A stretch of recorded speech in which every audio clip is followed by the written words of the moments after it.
Sa ngalan ng Ama at ng Anak at ng Espiritu Santo, Amen. sumainyo ang Panginoon. At sumayo rin. A very good evening to one and all as we celebrate together this our 9-day novena towards Christmas, a very special event in our lives as we celebrate the birth of our Lord Jesus Christ. This wonderful tradition that we have for everyone is invited to gather and to celebrate and to thank God for the gift of His Son, Jesus Christ, to all of us. We journey together as one faith, and we ask the Lord to strengthen us. Together we pray. Inaamin ko sa makapangyarihang Diyos at sa inyong mga kapatid na lubha akong nagkasala sa isip, sa salita, sa gawa, at sa aking pagkukulang. Kaya sinasamo ko sa mahal na Birheng Maria, sa lahat ng mga anghel at mga banal, at sa inyong mga kapatid na ako'y ipanalangin sa Panginoong ating Diyos. Kaawaan tayo ng makapangyarihang Diyos, patawarin tayo sa ating mga kasalanan, at patnubayan tayo sa buhay na walang hanggan. Amen.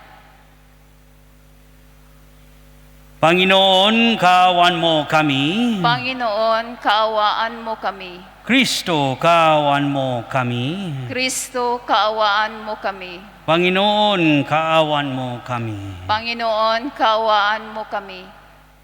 Papuri sa Diyos sa kaitaasan At sa lupa'y kapayapaan sa mga taong kinalulugdan niya.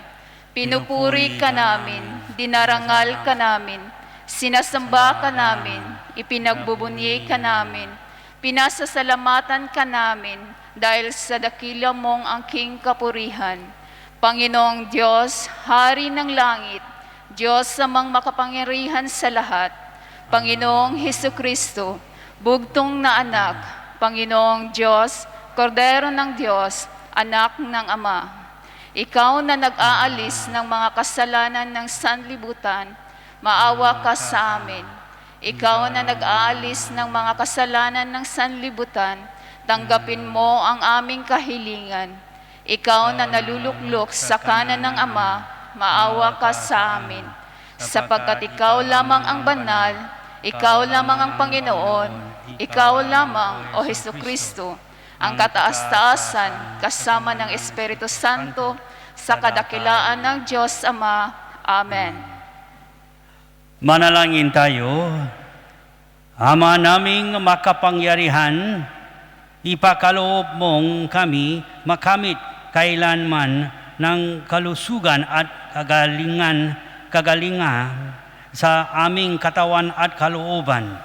Pagundangan sa pagdalangin ng laging Birheng si Santa Mariang, mahal kami naway mahanggo sa hapis sa kasalukuyan at makinabang sa kaluwahatiang walang katapusan sa pamagitan ni Heso Kristo kasama ng Espiritu Santo magpasawalang hanggan. Amen. Magsiupo ang lahat.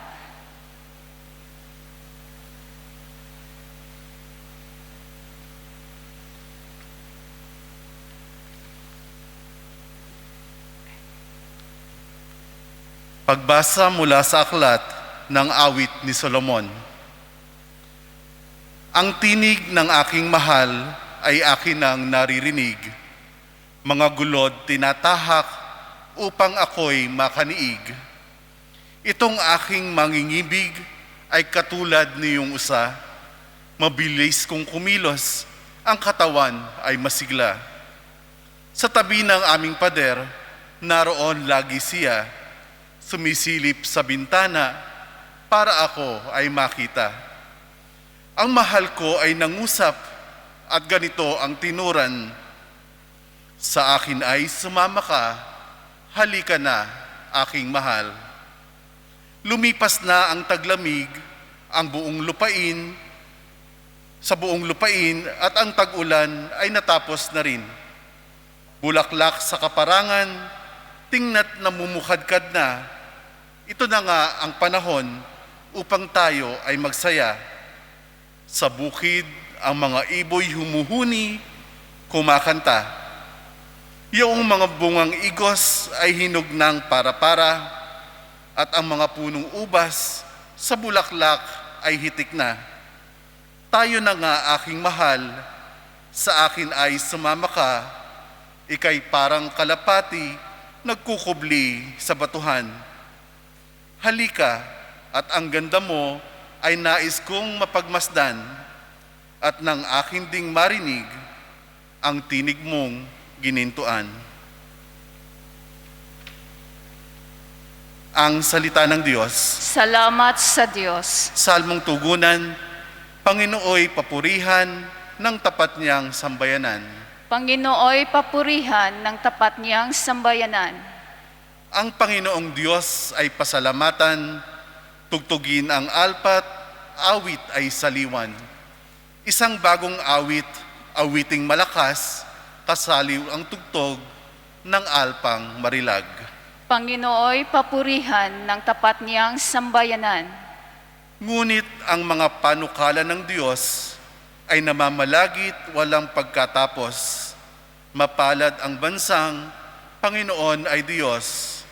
Mapalad ang bayang kanyang ibinuklod. Panginooy papurihan ng tapat niyang sambayanan. Ang ating pag-asay nasa Panginoon, siya ang sanggalang natin at katulong. Dahilan sa Kanya, kami natutuwa, sa Kanyang ngalan ay nagtitiwala.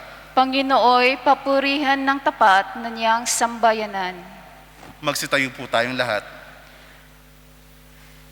Alleluia, Alleluia. Emmanuel na hari namin, halina't kami sagipin, at utos mo'y tutuparin. Alleluia, Alleluia.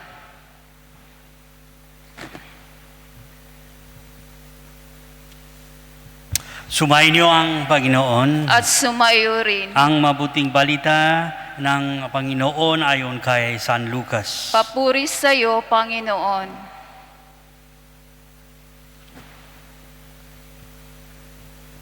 Dumating ang oras ng pangangana ni Elizabeth at nakluwal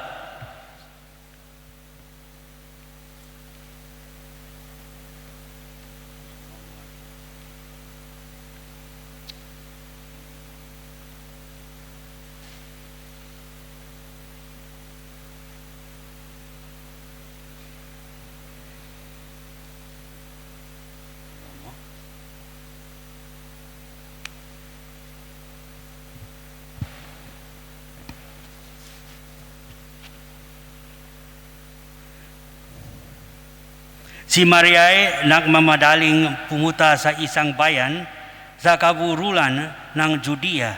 Pagdating sa bahay ni Zacarias, binati niya si Elizabeth. Nang marinig ni Elizabeth ang bati ni Maria, nagagalaw ang sanggol sa kanyang tiyan. Napuspos ng Espiritu Santo si Elizabeth. Si Elizabeth at buong galak niyang sinabi, bukod kang pinagpala sa babaeng lahat ng pinagpala naman ang iyong dinadalang anak. Sino ako upang dalawin na ina ng aking Panginoon?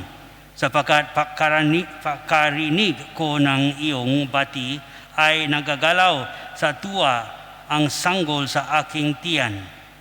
Mapalad sa sapagkat nanalig kang matutupad ang ipinasabi sa iyo ng Panginoon. Ang mabuting balita ng Panginoon. Pinupuri ka namin, Panginoong Hesukristo.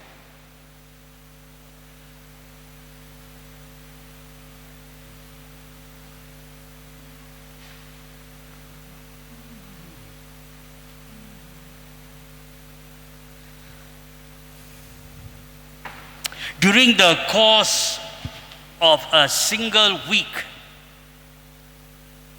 we have lots of words, but how many of them do we remember?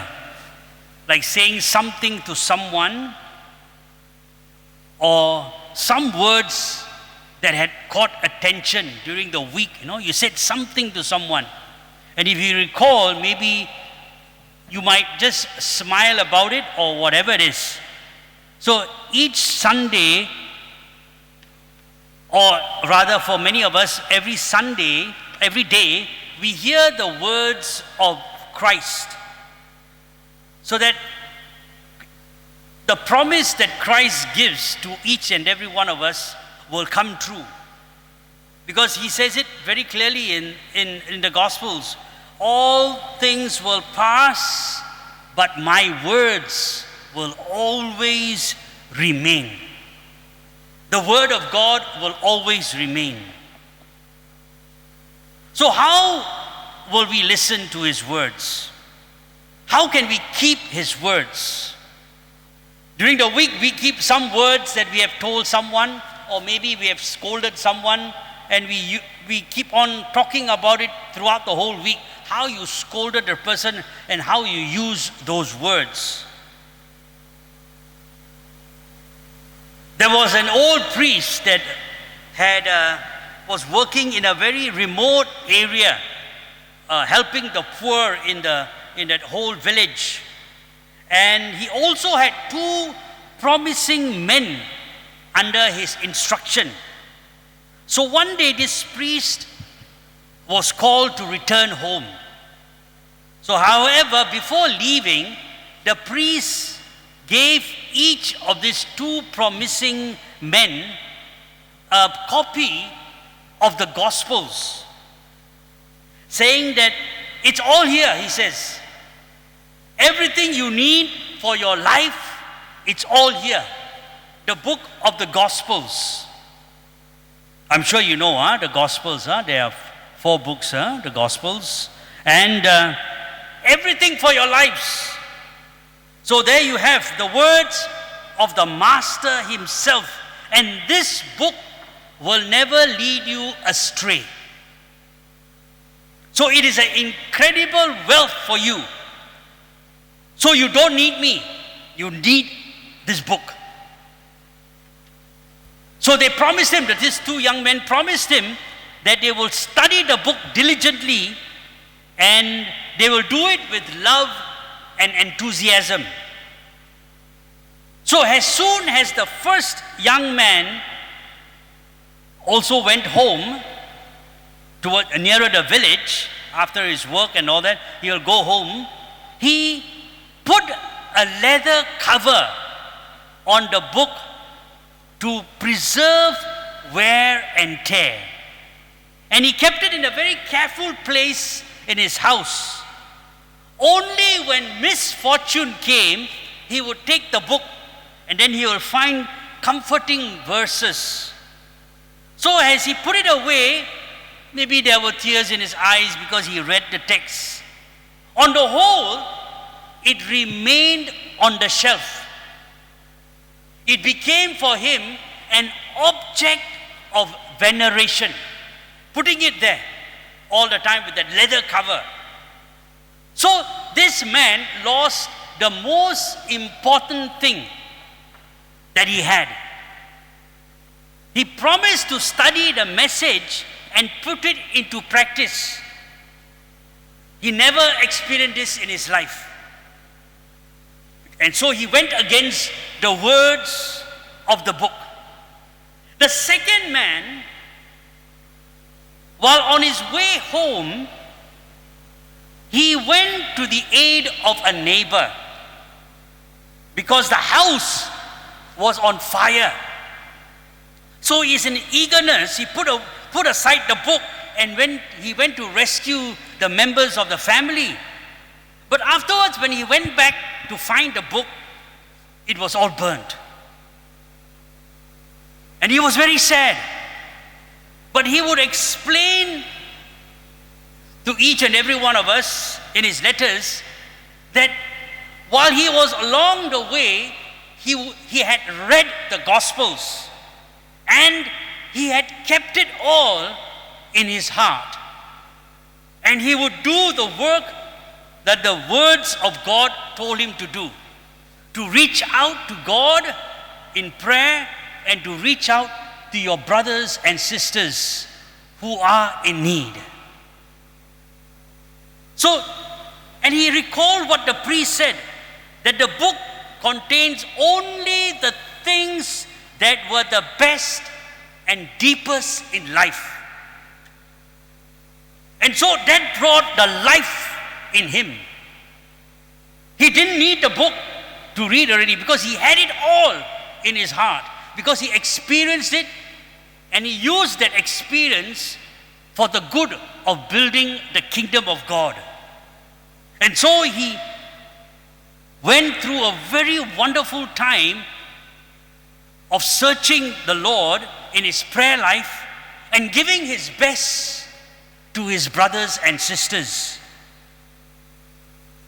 See, when we listen to today's gospel of the readings of two beautiful ladies and mothers to be who were going to give birth, Zechariah listened to the word but questioned.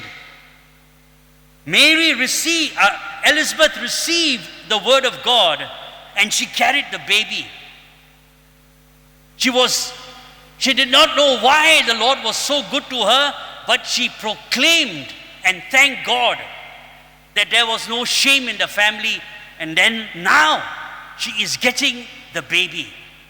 Mary received the word of God and she said, just like yesterday, "Be it done unto me according to thy word." And she moved on from there, listening to the word of God and going on her mission to give birth to the child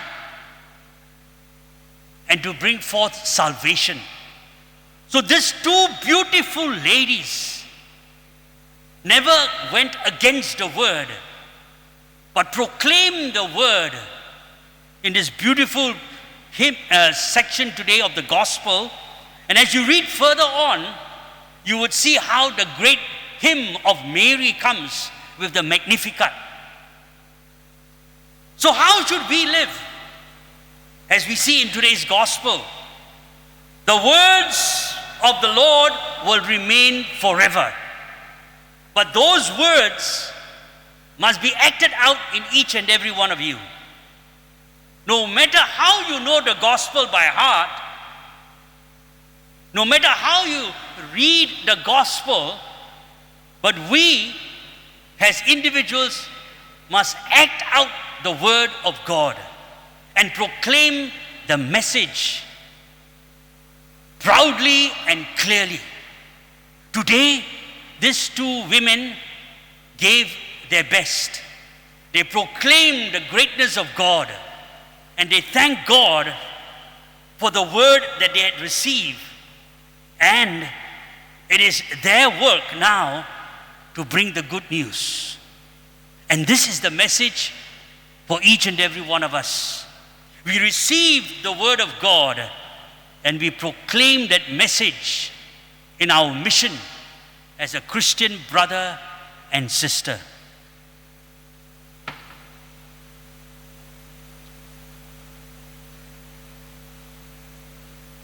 Magsitayo ang lahat.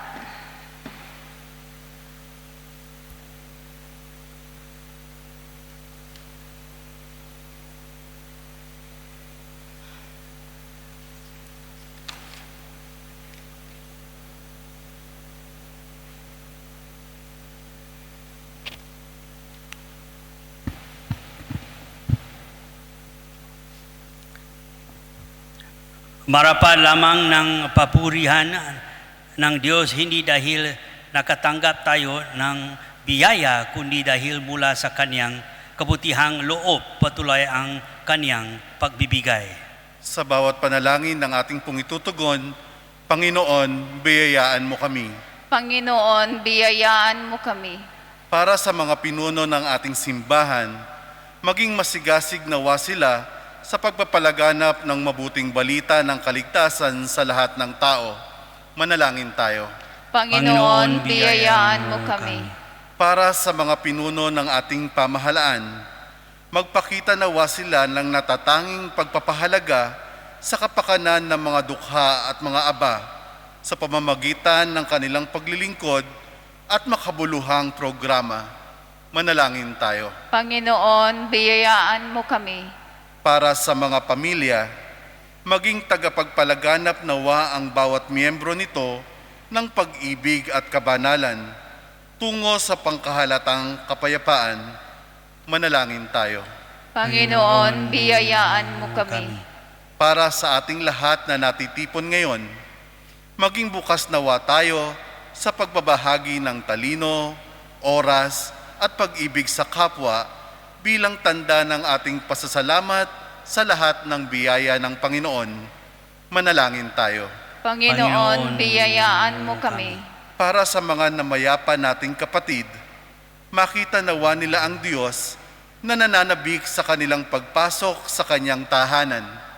Manalangin tayo. Panginoon, biyayaan mo kami. Sa ilang sandali ng katahimikan, ating ipanalangin ang iba pang mga pangangailangan ng ating pamayanan, pati na rin ang ating pangsariling kahilingan.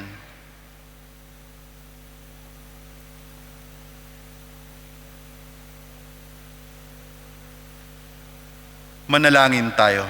Panginoon, biyayaan mo kami. Mapagpalang Ama, ipagkaloob mo nawa ang aming mga kahilingan. May ipagdiwang nawa namin ng may galak at lubos na pasasalamat ang pagdating ni Hesu Kristong anak mo at aming Panginoon. Amen. Magsiyo po ang lahat.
Manalangin kayo mga kapatid upang akpahain natin ang kalugdan ng Diyos amang makapangyarihan.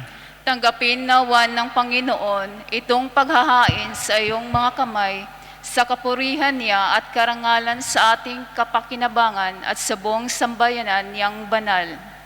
Ama naming lumikha, sa pagunita namin sa mahal na Birhen, hinihiling namin ang aming paghahain ay lakipan mo ang kapupunan upang kami ay maging handog na ikanalulugod mo kailanman sa pamagitan ni Hesu Kristo kasama ng Espiritu Santo magpasawalang hanggan. Amen. Sumainyo ang Panginoon. At sumayo rin. Itaas sa Diyos ang iyong puso at diwa. Itinaas na namin sa Panginoon. Pasalamatan natin ang Panginoon ating Diyos. Marapat na siya ay pasalamatan.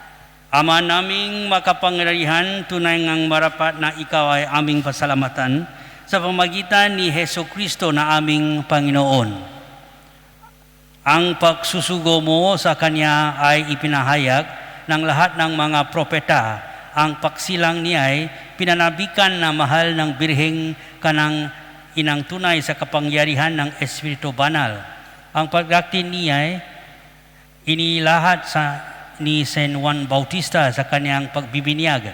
Ngayon, ipinakhahandaan namin ang maligayang araw ng kayang pagsilang. Kami nananabik at nananalangin lubos na makaharap sa kanyang kadakilaan.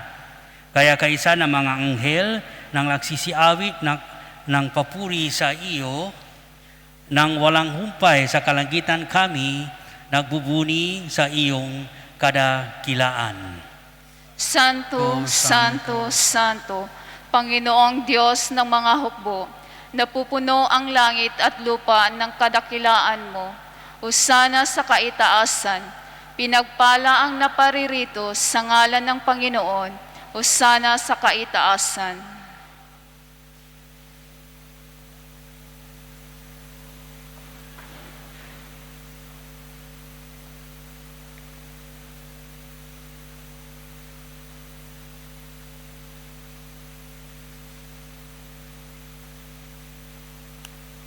Ama naming banal, ikaw ang bukal ng tanang kabanalan. Kaya't sa pamagitan ni iyong Espiritu gawin mong banal ang mga kaloob na ito upang para sa aming maging katawan at dugo na aming Panginoong Heso Kristo. Bago niya pinagtiisan ko sang loob na maging handog, hinawakan niya ang tinapay, pinasalamatan kaniya, pinanghati-hati niya iyon, iniabot sa kanyang mga alagad at sinabi, tanggapin ninyong lahat, ito at kanin, ito ang aking katawan na ihahandog para sa inyo.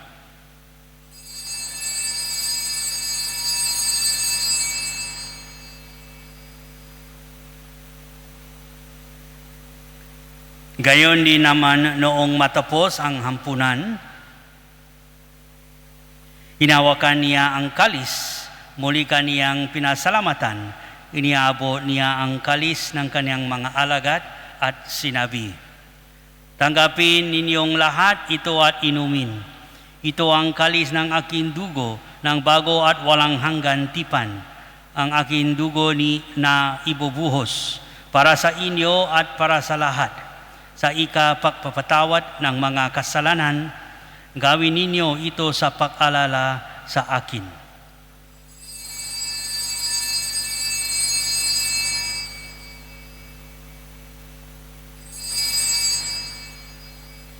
Ipagbuni natin ang misteryo ng pananampalataya. Si Kristo'y namatay, si Kristo'y nabuhay, si Kristo'y babalik sa wakas ng panahon. Ama, ginagawa namin ngayon ang pag-alala sa pagkamatay at muling pagkabuhay na iyong anak. Kaya't iniali namin sa iyo ang tinapay na nabibigay buhay at ang kalis ng nakaloob ng kaligtasan. Kami nagpapasalamat dahil kami iyong minarapat na tumayo sa harap mo para maklikot sa iyo.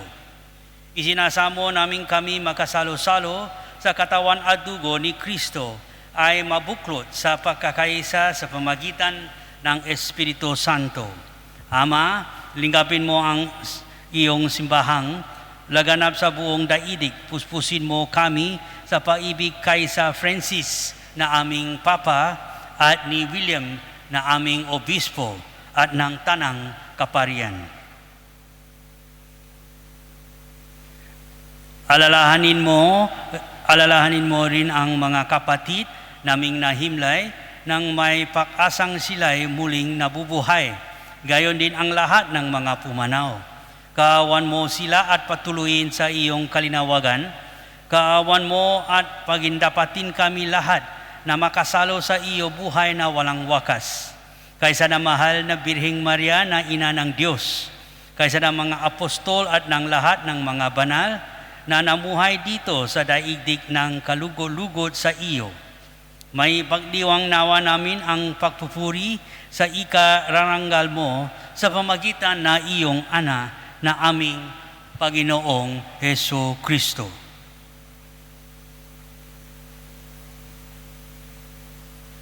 Sa pamamagitan ni Kristo, kasama niya at sa Kanya, ang lahat ng parangal at papuri ay sa iyo, Diyos Amang makapangyarihan, kasama ng Espiritu Santo, magpasawalang hanggan. Amen.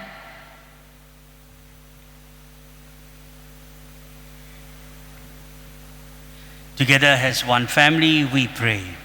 Ama namin, sumasalangit ka, sambahin ang ngalan mo, mapasa amin ang kaharian mo, sundin ang loob mo dito sa lupa para ng sa langit. Bigyan mo kami ngayon ng aming kakanin sa araw-araw, at patawarin mo kami sa aming mga sala, para ng pagpapatawad namin sa nagkakasala sa amin. At huwag mo kaming ipahintulot sa tukso, at iadya mo kami sa lahat ng masama. Hinihiling namin kami iadya sa lahat ng masama, pakuluban ng kapayapaan araw-araw, iligtas sa kasalanan at ilayo sa lahat ng kapahamakan.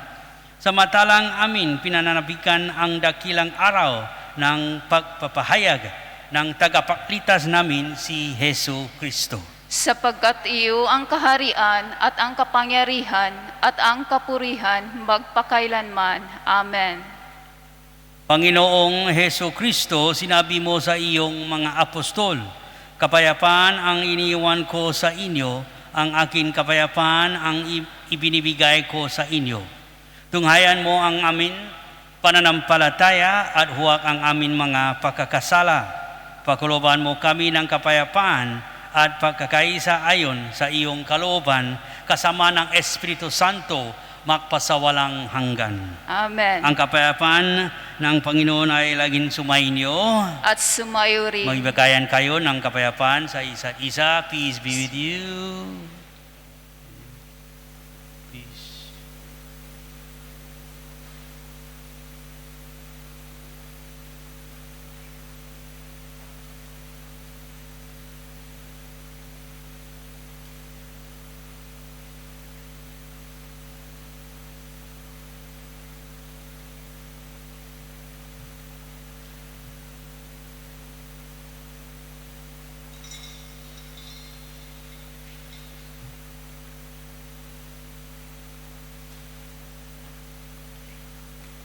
Kordero ng Diyos na nag-aalis ng mga kasalanan ng sanlibutan, maawa ka sa amin. Kordero ng Diyos na nag-aalis ng mga kasalanan ng sanlibutan, maawa ka sa amin. Kordero ng Diyos na nag-aalis ng mga kasalanan ng sanlibutan, ipagkaloob mo sa amin ang kapayapaan.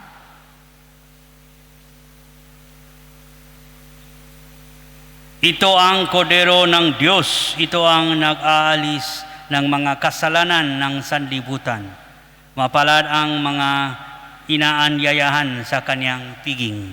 Panginoon, hindi ako karapat-dapat na magpatuloy sa iyo, ngunit sa isang salita mo lamang ay gagaling na ako.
Manalangin tayo.